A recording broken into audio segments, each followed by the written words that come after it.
Vamos falar de uma dupla, Marlon e William. Os dois são laterais do Cruzeiro, são bons de bola, isso a gente já viu.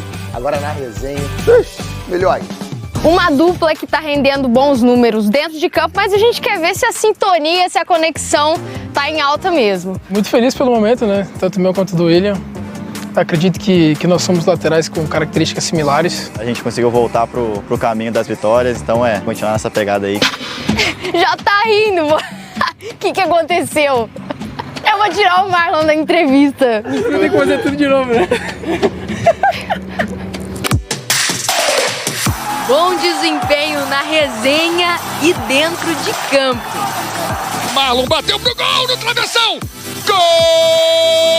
Perfeito, é o que a gente precisava. Marlon e William estão entre os melhores laterais em ações defensivas no Brasileirão. Isso inclui desarmes, recuperações de bola, passes certos. Nas 13 rodadas, todas como titulares. Mas no ataque, os dois também brilham. Marlon marcou 2 vezes. Marlon! E William deixou 1 na temporada. Tô gostando. A gente não fica pensando muito em estatísticas. A gente tá muito feliz, como o William mesmo disse, a gente tá vivendo o momento, tá procurando se divertir jogando. Papo sério, mas nem tanto. Não foi fácil manter os dois sem dar risada por muito tempo não, viu? Eles não conseguem se olhar, já não conseguem se ouvir, já começa a... Aí, pra entrar no clima, a nossa equipe preparou um desafio pra saber se o entrosamento é bom fora de campo também. Né? Contra tudo e contra todos. Então vai. Qual que é a comida favorita do Marlon? Hambúrguer, churrasco ou pizza? E a dele, macarrão, arroz e feijão ou sushi? E aqui, sushi. Mó vacilão. Você colocou pizza? Sim, pizza. Certa resposta, tá na frente. E a dele é arroz e feijão, cara. isso, Coisa simples. Ele postou essa semana que tava comendo sushi com a namorada dele, aí... Isso não significa que é a minha comida preferida. Qual o estilo de música favorito do Marlon? Funk, A, B, pop ou C, rock? E o seu? Qual o estilo de música favorito dele? Rap, sertanejo ou hip hop? Ele votou pop. Certa resposta. Obrigado. Ponto aqui. Vacilão. Bora reagir agora. Então vamos lá, ó. Se não fosse jogador, Marlon seria jornalista, companheiro de profissão aqui, hein? Cantor ou ator? Se ele não fosse jogador, ele seria triatleta, policial ou jornalista? Eu já vou botar aqui que eu acertei. Eu acompanho as entrevistas do amigo, ele falou isso aqui já há um tempo. Policial ou jornalista? Jornalista! Você queria ser jornalista, cara? É óbvio que não, eu valorizo demais a profissão de vocês, mas não é pra mim. E você colocou que ele queria ser? Ator. Ator. Acertei, não foi? Acertou. Mais um ponto pro William. Qual é o hobby do William? Pô, essa é a mais Pintar, fácil que existe, mano. casa com filhos ou cantar? E a do Marlon, hein? Séries e filme, cantar ou futevôlei? Futevôlei, esquece. Rapaz, a gente corre tanto aqui que eu não vou sair do treino pra jogar futevôlei. Futevôlei é ruim. É ruim. A amizade voltou porque a resposta tá Foi certa. legal, mas se ele não acertasse essa, eu ia levantar daqui e ir embora. Vou ser sincero, o William é um cara de gostos peculiares e ele mentiu um pouquinho nesse questionário aí. Que isso, hein, Marlon? William ganhou de lavada. Mas não precisa levar esse resultado pro lado pessoal, não, porque já tá evidente que os dois estão bem afinados. Até daria pra montar uma dupla sertaneja, né? Cantor pode ser ele. A dupla sertaneja é quebrado e quebradinho. Zé! Ih, melhor deixar quieto esse negócio, hein? Focar nos gramados, porque lá a gente sabe que o público tá feliz com a dupla. De lateral pra lateral. Mas eu acho que ia dar uma boa dupla sertaneja, viu? Vamos pra Toca da Raposa, onde está Maria Cláudia Bonucci, porque a gente já mostrou aqui no Globo Esporte. Torcedor prefere Mineirão ou Independência? Independência ou Mineirão? Cruzeiro tá optando pelo Horto, Bonucci? Exatamente, viu, Maurício? O Cruzeiro solicitou junto à CBF a mudança, né, para o Horto do jogo contra o Curitiba, que é no dia 16, porque a situação do gramado do Mineirão não vem agradando, né? Além desse jogo, em julho, o Cruzeiro também recebe o Goiás e também pode pedir a troca para o Independência. Bom, aqui na Toca o time se reapresentou, visando o confronto do fim de semana, que é fora de casa, contra o Vasco, e os três primeiros reforços dessa janela de transferências que já estão em BH, estão seguindo aí os últimos trâmites para serem regularizados, né? O volante Lucas Silva, o Elibelton Palácios e também o Paulo Vitor, que aguardam o certificado de transferência internacional. Maurício. Tá certo, Bonucci, liberada pro almoço, muito obrigado pelas informações. Vamos falar do Cruzeiro. Mercado da bola agitado, né? O Cruzeiro anunciou a contratação do Paulo Vitor, atacante que já estava no Cruzeiro há algum tempo, já treinando, fazendo um trabalho já, claro, fazendo todo o processo de avaliação médica. Enfim, o jogador foi anunciado, fica no Cruzeiro até junho, em definitivo. Esse é o detalhe importante, né? Porque o jogador pertencia ao Valladolid, e aí ficava aquela pergunta se viria por empréstimo ou não. Mas o Cruzeiro anunciou que fica em definitivo, vem contrato definitivo até o junho de 2025. Então é uma posição que o Cruzeiro sentiu uma carência muito grande, principalmente depois da contusão do Bilu, né? E aí pelo menos o que a gente apura é que vem para poder compor elenco. Não é a grande contratação, ou pelo menos o jogador que a torcida espera e a própria SAF do Cruzeiro também busca. É um jogador mais aberto, joga mais aberto pela ponta, né? Mas não é um jogador que vai brigar por titularidade, vai mais para poder compor elenco, assim como era o Bilu, se bem que o Bilu, quando machucou, também já estava ganhando um espaço na titularidade. Mas a ideia do Cruzeiro, pelo menos nesse início, é claro, aproveitar o jogador da melhor forma, mas não é um jogador que vem para poder ser a grande referência para esse ataque do Cruzeiro, ou seja, o Cruzeiro ainda continua no mercado em busca de outro jogador para esse setor. E aí o Cruzeiro, que fez um treinamento hoje também, claro, já avisando o jogo contra o Vasco da Gama no próximo sábado. A gente já falou disso ontem, o horário foi alterado, estava marcado para as 6:30 da tarde, passou para as 4 horas, São Januário. Então o Cruzeiro fazendo mais uma atividade. E hoje a grande novidade foi a presença do Alisson. O Alisson, que no último treinamento, antes do empate contra o Internacional, a viagem para o Porto Alegre, tinha sofrido uma pancada no joelho direito e aí acabou ficando em Belo Horizonte.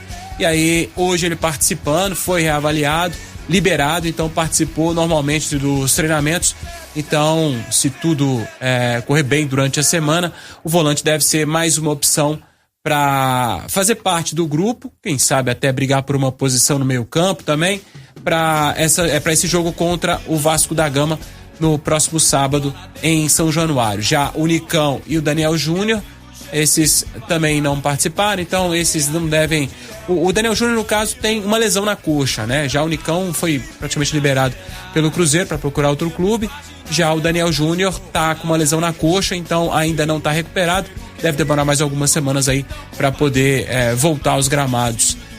Pelo menos o que a gente apurou, dá para imaginar, aí falando de contratação, Leleão, o Paulo Vitor, ele que fez até uma campanha razoável, vamos dizer assim, lá pelo Rio Ave de Portugal.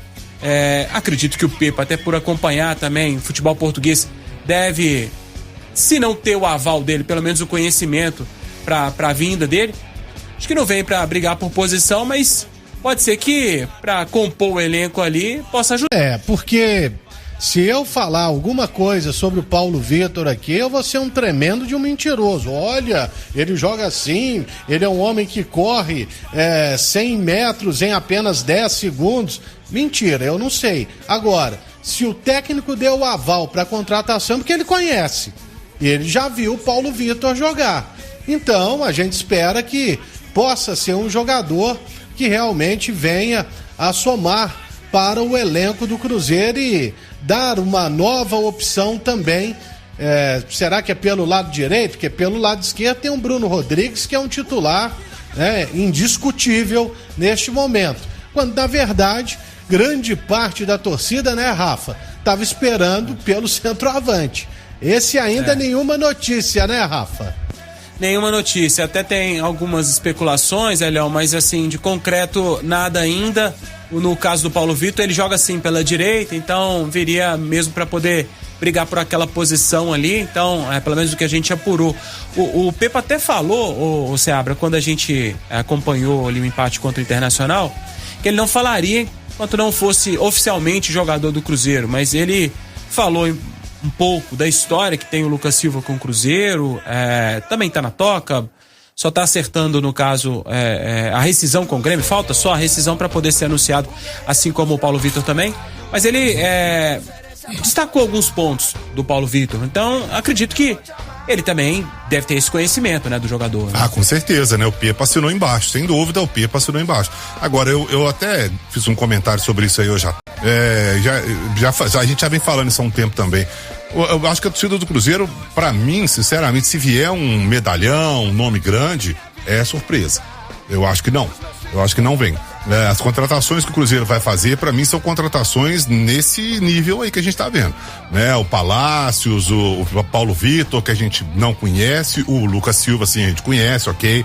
É um jogador que tá voltando aí pro Cruzeiro, pra mim chega pra ser titular, não vejo nenhuma dúvida nisso, mas eu não acho que o Cruzeiro vai partir pro mercado, porque não tem condição, né? O Cruzeiro não tem condição financeira de contratar medalhão, de jogador que vai chegar pra a torcida pegar no aeroporto, caminhão de corpo de bombeiro. Eu acho, né? Claro que isso é um exagero, mas essa contratação nesse nível, não vejo o Cruzeiro fazer isso não. Mas com certeza, e aí, olha o próprio Bruno Rodrigues, é um jogador que chegou aqui e a gente mal sabia de alguma coisa dele, pouquíssimo dele, passou ali no São Paulo e tal, tava jogando em Portugal, no Famalicão, veio e deu muito certo. Acho que até o Marlon também, né? O Marlon também, o próprio William, tem jogadores que a gente pouco se lembrava deles, pouco sabia e deu certo. Então acontece, vai que um Paulo Vitor desse aqui, ó, o Pepa tá de olho nele lá em Portugal, ele chega aqui e desanda a fazer gol, e aí? Como é que fica? Eu também, igual o Lélio falou, se eu falar alguma coisa do Paulo Vitor aqui também, eu não sei quem é, não me lembro dele jogando. Vamos esperar pra ver em campo se tem qualidade. O Edu não vai ficar mesmo, né? Não vai, o Edu, ele acertou, ontem até a gente conversou com ele, com exclusividade, e ele confirmou esse contrato até 2025, aí vai em definitivo, e aliás um detalhe curioso, né? Na rodada seguinte o Cruzeiro encara o Curitiba, então o Cruzeiro vai encarar o Edu, porque se fosse por empréstimo, né, a cláusula não ia permitir esse confronto, né, Edu e Cruzeiro, mas como foi em definitivo e confirmado por ele até 2025, era o mesmo período que ele tinha aqui no Cruzeiro, então aí o Edu vai poder jogar contra o Cruzeiro. Foram os mesmos 600 mil reais que o Cruzeiro pagou ao Coisão lá. Não, mas será que ele já estava treinando? No coxa? Ele tava treinando sozinho. Dificilmente vai ter condição física, né? Bom, precisar, o Curitiba precisa, embora tenha conquistado ontem a sua primeira vitória e com um golaço do Aleph Manga, né? Na lei do ex, sendo bem feita ontem lá na Serrinha. Mas eu acho difícil o Edu. Se bem que é daqui o quê? 10 dias esse jogo ou 2 semanas, né? São 2 semanas, isso. Pode ser que aconteça realmente. O Edu não pode ser aproveitado no Cruzeiro e aí foi negociado ao Curitiba. E foi negociado em definitivo, não tem vínculo nenhum mais com o Cruzeiro. Não vai passar a ter vínculo. Vai definitivo, coxa. Eu fui um dos que falei aqui, olha, eu não sei se o Edu resolveria o problema não, mas na seca que o ataque do Cruzeiro tava, e o Cruzeiro o Edu com contrato, com salário em dia, treinando, põe o cara pra jogar, olha que o cara desanda a fazer gol aí, ó, tá resolvido o problema do ataque, mas não, então... E tem outra, né, que o torcedor já tá naquela birra, né, com o Dourado, com o Gilberto, então assim, o Edu tem um carisma muito grande com a torcida, até pela temporada que fez no ano passado. Então, pelo menos mais paciência com o ataque do Cruzeiro, então traria de volta a torcida. Não estou dizendo que a torcida está afastada do Cruzeiro, mas especialmente dos referências ali do ataque, o torcedor tá com o pé atrás, né? Então, teria essa paciência um pouco maior caso trouxesse o Edu, mas enfim, o Edu já acertou com o Coxa, e aí o Pepa sabe, pensando nesse jogo contra o Vasco, que não vai poder contar com o Oliveira, foi expulso no jogo contra o Internacional e também com o Marlon, já anunciou na coletiva que se tudo caminhar bem durante a semana o Kaique assume a lateral esquerda, natural que seja, né? E o Neres, como foi na substituição no jogo contra o Internacional para recompor ali a zaga, acabou ocupando o lado direito da zaga do Cruzeiro. O Pepa define isso muito bem, né? Quando o Castan machucou, teve fora, aliás, por suspensão, o Reinaldo acabou ocupando esse lado esquerdo da zaga do Cruzeiro. E aí o Neres acabou ocupando o lado direito no clássico contra o Atlético. Então tá muito bem definido ali as posições. Acho que não deve ter muito mistério, deve ser isso mesmo. O Cruzeiro que confirmou até agora há pouco o jogo contra o Curitiba, a gente citava disso aqui, o jogo pela 15ª rodada, vai acontecer no dia 16 de julho, estava marcado para o domingo, 11 horas da manhã no Mineirão, mesmo horário, mesmo dia, só que em outro local. O Cruzeiro vai jogar no Independência, tá confirmado, então o jogo, o Cruzeiro tinha pedido ontem, que o Cruzeiro já tinha feito esse pedido de transferência, mudança do jogo, local, né? Então o jogo vai acontecer no Independência. O Cruzeiro sabe que vai contar com um público menor, mas sabe que vai poder contar também aquela velha história, né? O gramado melhor, o Cruzeiro estreou, inclusive, esse gramado de inverno, no jogo contra o São Paulo. Os jogadores elogiaram muito, então destacaram muito a importância desse gramado. E aí o Cruzeiro fazendo um esforço para poder mandar o jogo pro Independência. Mercado da bola agitado e o Cruzeiro com 2 nomes agitando mesmo o mercado do Cruzeiro. O primeiro nome é o Matheus Pereira, ele teve uma boa passagem pelo futebol inglês, o West Bromwich, na subida do West, inclusive, passou por lá e aí foi contratado pelo Al Hilal. O Cruzeiro até tentou no início do ano, com o Pesolano, tinha o Corinthians também na parada, mas só liberariam para 6 meses de empréstimo, e aí os brasileiros saíram fora da negociação. Teve emprestado, inclusive, para o Al Wahda, também lá de Dubai, e aí o Cruzeiro segue mais uma vez tentando a contratação do meio atacante. Tem bons números, tem 27 anos, então pode ser mais uma peça para vir reforçar o Cruzeiro, que também busca pela contratação, segundo o jornal A Bola, o jornal português. Teria inclusive conversado com o empresário dele, que é o Neymar, pai do Neymar, o jogador. Confirmou que tem negociação, não confirmou com o Cruzeiro, não especificou o clube, mas disse que tem sim uma negociação. O Cruzeiro tenta o Arthur Gomes, 25 anos, estava no Sporting de Portugal. O Sporting já disse que não vai ficar com o atleta, tem bons números por lá também na temporada, 38 vezes em campo, 4 gols e 3 assistências. O Cruzeiro segue no mercado aí, Xará. Vamos ver o que pode ter de novidade nas próximas horas ou nos próximos dias.